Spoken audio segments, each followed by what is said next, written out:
Here's 5 things smart car buyers do. When you're buying a car, we're starting there. Number 1, getting a pre-approval for financing before talking to the dealer. Number 2, using data to determine the fair out-the-door price. You do not just rely on the MSRP. Number 3, timing your purchase strategically, like the end of the month, end of the quarter, or end of the calendar year. Negotiating all aspects of the deal. That's number 4, including the trade-in and F&I products. And number 5, requesting the out-the-door price via email or phone before visiting the dealership. Those are your 5 things when you're buying a car that smart shoppers do. Break them down for us, Pops. You sold these things for 40 years. You might know a thing or two about it. Well, maybe a thing or two. You want to get pre-approved on your financing because you want to know what type of interest rate you'll qualify for so that you can make sure that the dealer is not trying to put you into a car loan at a higher rate than what you should have.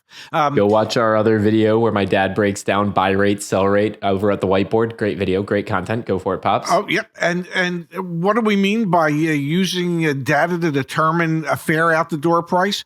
Well, all that means is getting on the internet, looking around, going to CarEdge.com, for example, and finding out what other people have paid. All that information is available at our website, and it's free. Now, the time to purchase, do it strategically. The end of the month. Dealers are always trying to hit sales goals at the end of every month, the end of a quarter. Oftentimes, there's factory programs that are based on how many cars you sell in a quarter. And the end of the year. There is no better time to buy a new car or even a pre-owned car than the end of the year when manufacturers and dealers are trying to attain their annual goals. Now, what do we mean when we say negotiate all aspects of the deal? You need to treat your trade-in, if you have one, just like the dealer's treating the new car. You want to buy the new car as inexpensively as you can. The dealer wants to buy your used car as inexpensively as he can. You need to, find a happy medium that makes everybody happy. You always want to request the out-the-door price via email before you ever go into the dealership, asking for a complete and total breakdown of all costs and fees so you can see what's legitimate and what's not. Go watch some of our other videos, role play videos even, asking for that out the door price, or go use those email templates we have back on CarEdge.com. Now, Dad, let's talk about when leasing. 5 things smart car shoppers do when they're leasing a vehicle. Number 1, understanding the money factor, residual value, and capitalized cost, not just the monthly payment. Number 2, asking for the lease worksheet so they can verify all the numbers. Number 3, negotiating the selling price just like a cash buyer would do. And number 4, knowing lease loyalty and conquest incentives and how they can stack on top of one another. And number 5, getting gap insurance built into the lease or shopping for it separately, and knowing if that manufacturer provides gap insurance in the lease to begin with. Let's break these down quickly as well, Pops. Number 1, money factor, residual, cap cost. Those are like the holy trinity of a lease. Those are the 3 things that make up a lease. You want to know what the residual value is. That is set by the leasing company. It is their expectation as to what your vehicle will be worth at the end of the term so that they can figure out what the depreciation will be. And then you want to find out what the cap cost is. You want to agree upon that selling price so that when they subtract the residual value, there's a limited amount of depreciation. And the money factor. Always ask them what the money factor is, and then ask them if they're marking that money factor up at all. Just like auto loans, it's indirect lending, so the dealer can mark up the money factor on a lease, and you need to be aware of that. Now, I love my dad and I appreciate my dad, but sometimes he forgets that you can actually get the money factor back on CarEdge.com. Just go to the best deals, put in the vehicle you're interested in. It'll actually show you the money factor and effective APR for that vehicle. Same with number 4, Dad, when we talk about knowing the incentives, you can stack and look at which incentives stack and don't stack back on CarEdge.com in the best deals section as well. So friendly reminder that we have a lot of this information for free to level that playing field for you. The lease worksheet, Dad, I mean, we've done an entire video where you've talked about how to negotiate a lease. We don't have to get too into the weeds here, but the lease worksheet breaks down all of those things you were just describing and helps make sense of it, right? Absolutely. It'll show what the residual value is at the end of the lease. It'll explain to you how much much depreciation there is during the course of the lease. It'll show you what the monthly charge for depreciation is, because it'll take the depreciation amount and divide it by the term. If it's a 36-month lease, it gets divided by 36 months, and it shows you on a monthly basis how much you're paying for depreciation. The money factor, so that they can indicate to you how much you're actually paying for interest on that lease.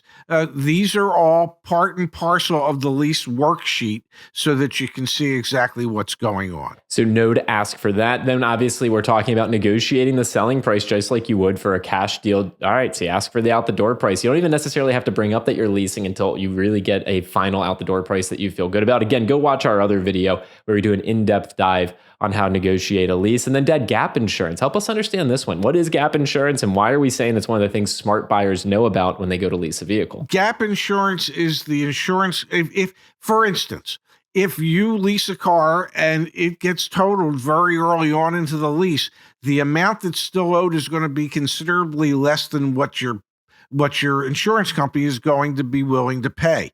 Gap insurance covers that spread so that you'll be made whole. Many lease companies include gap insurance in their inception fees. Some lease companies do not.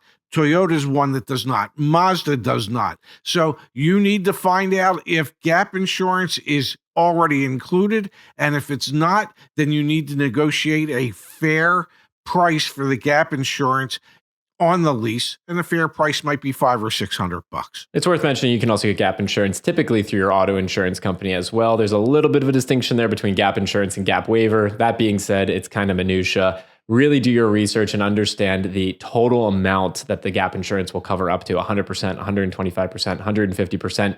There's some good buzzwords in there that you can Google search, and of course, use our resources that are dedicated just to leasing and just to gap insurance back on CarEdge.com. Dad, a few extra hits here. I'm going to talk about new cars and used cars. We'll do a glance over on each of these. For new cars, 5 things that smart new car shoppers do. They cross-shop similar models, just gives you more negotiating leverage based on inventory and things like that. They're using tools like CarEdge.com and other platforms to get a sense for what market conditions are. They're avoiding dealer add-ons and markups, things like nitrogen and paint protection. They are avoiding those and obviously negotiating them off. They understand the invoice price to the dealership and a realistic target discount that they should get off of MSRP, and they're willing to order a vehicle if it is not in inventory. Not all manufacturers provide ordering, however, most do, and there are order banks for manufacturers like Toyota that do not have them. So those are some things that new car shoppers are doing to be smart and savvy. And then for used vehicles, Dad, the 5 things we came up with here were running vehicle history reports. They are so accessible, whether it's a Carfax or an auto check report. Run a vehicle history report, have the vehicle inspected by a third-party mechanic. That's called a pre-purchase inspection. Absolutely worth doing. Use days on market to negotiate a better deal. The longer a vehicle's been sitting, especially a used car's been sitting, the more likely that dealership wants to get rid of it. Have that knowledge, leverage it as power. And if I may say, most dealerships have an aging policy for their pre-owned cars. Most dealerships, they're not allowed to keep a car longer than 60, maybe maximum of 90 days. So the closer they're getting to the time where they have to relieve that vehicle from the inventory, the more motivated they are to give you a better deal. I love this one, Dad. Smart used car shoppers know the depreciation sweet spot. We have this back on CarEdge.com. It is free for any make and model. You can see the depreciation sweet spot where you are getting the best value for a used vehicle. So obviously, smart shoppers know that. And smart and savvy shoppers know the distinction between certified pre-owned and those third-party warranties or third-party certifications. You're doing your research on that stuff and you're going in knowledgeable before you buy. Hey, if you like content like this, please subscribe to the channel and let us know what other areas you'd like us to cover so that we can make you an informed buyer.